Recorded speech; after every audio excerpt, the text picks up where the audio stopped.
Morning brother and sister, सबको जय मसीह की सुप्रभात। शुभ रहे दिन आपका। आइए हम लोग डिवोशन के लिए प्रार्थना करते हैं। दयालु और कृपालु परमेश्वर पिता, हम धन्यवाद देते हैं और एक शुभ अवसर आप हमें दिए, तेरे नाम को ऊंचा करते हैं। तो जीवित परमेश्वर है पिता, हम जैसे कि वैसे ना रहे, बल्कि हमें सच्चाई में, तेरी अनुग्रह में, तेरी चरित्र और गुणों में और तेरी लक्षणों में हमें बढ़ा पिता, ताकि हम अंधकार में नहीं बल्कि ज्योति में चल सके। शैतान की हर एक छोटी छोटी षड्यंत्रों को हम समझ सके।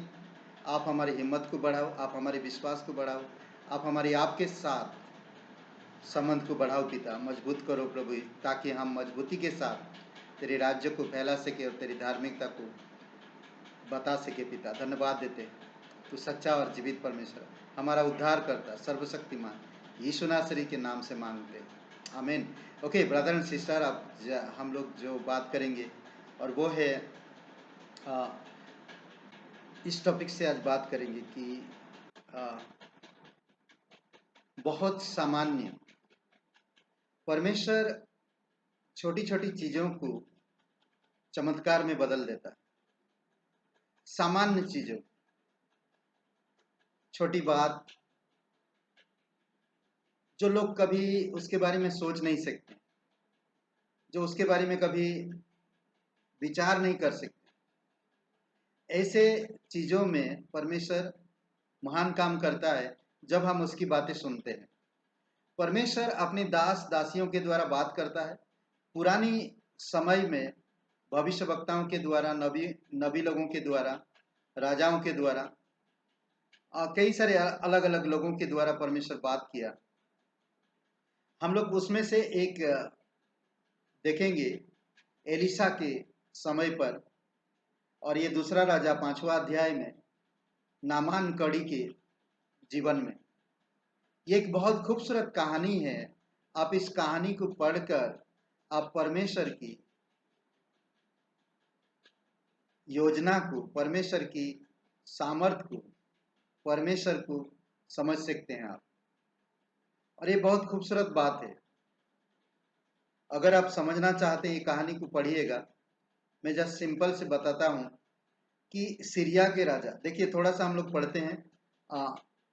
बहुत सामान्य, इसका मतलब है कि छोटी चीज, सामान्य चीजों से परमेश्वर बड़ा काम करता है। यहाँ पर हम लोग देखते हैं, एक दो वचन हम पढ़ रहे हैं।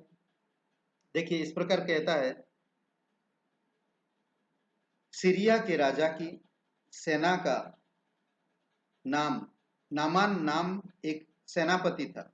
वह राजा की दृष्टि में महान और प्रतिष्ठित था, क्योंकि उसके द्वारा यहोवा ने सीरिया को विजय दी थी।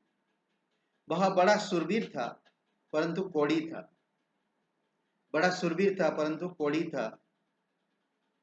सीरियाई दल इजराइल में गए और एक बालिका को बंदी बनाकर ले आए। वह नामान की पत्नी की सेवा टहल करती थी। उसने अपनी स्वामिनी से कहा, काश मेरा स्वामी सामरिया के नबी के पास होता, वह उसे उसके कोढ़ से चंगा कर देता। और नामान अंदर गया और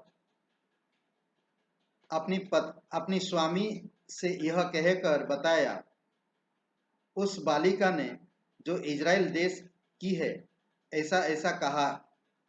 तब सीरिया के राजा ने कहा, तू जा और मैं इजराइल के राजा को पत्र भेजूंगा।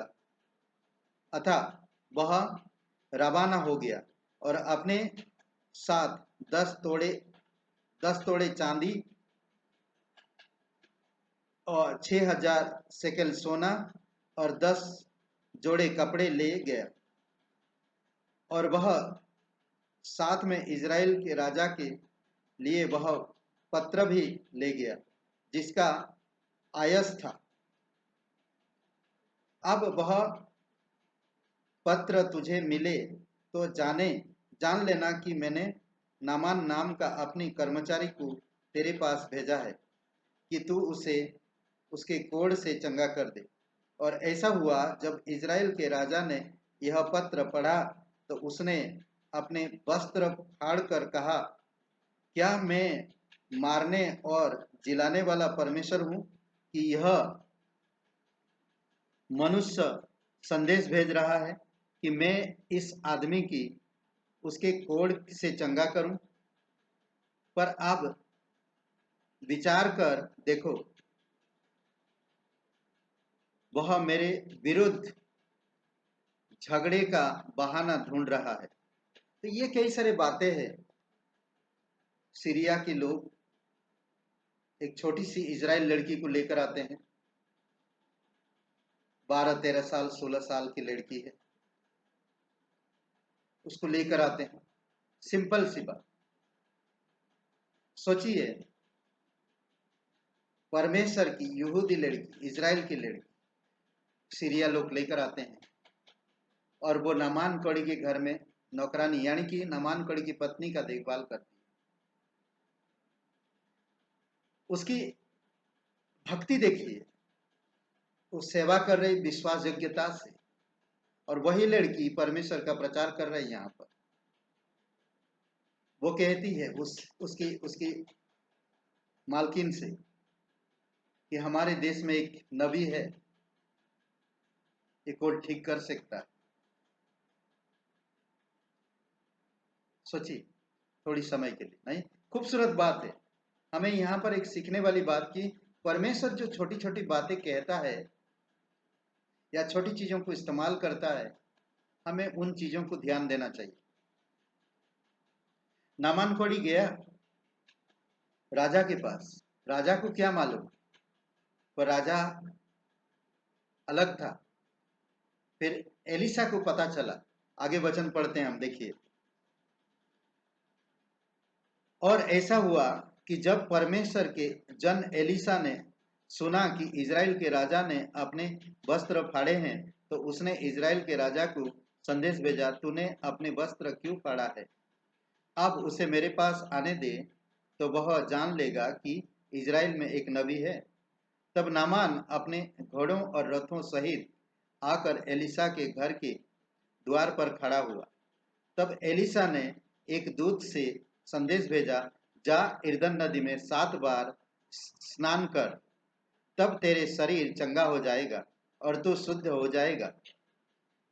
ये परमेश्वर का जन, वो आया भी नहीं, वो अपने साथ क्या चांदी सोना नए कपड़े लेकर आया, पर वो परमेश्वर का भक्त एलिसा, वो घर के बाहर आया भी नहीं। उसे अपनी दास द्वारा कहा कि जा, उसे कहे 7 बार यरदन नदी में डुबकी लगाए। सिंपल सी बात है कि परमेश्वर की जन की बातें नामान कोड़ी को समझ जाना चाहिए था, पर उसने नहीं सुना।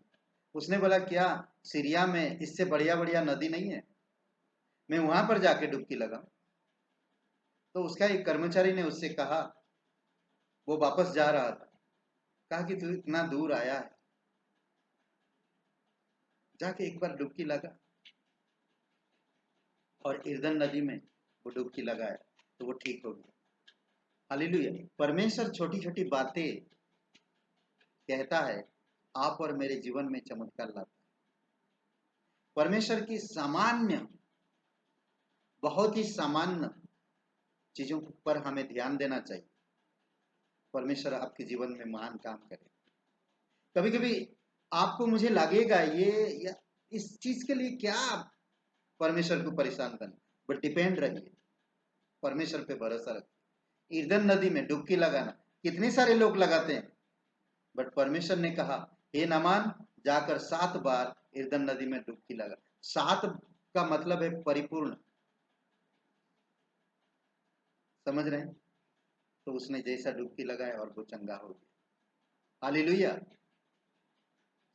सिंपल, साधारण चीजों को परमेश्वर महान काम करता है। आमीन। आइए प्रार्थना करते हैं।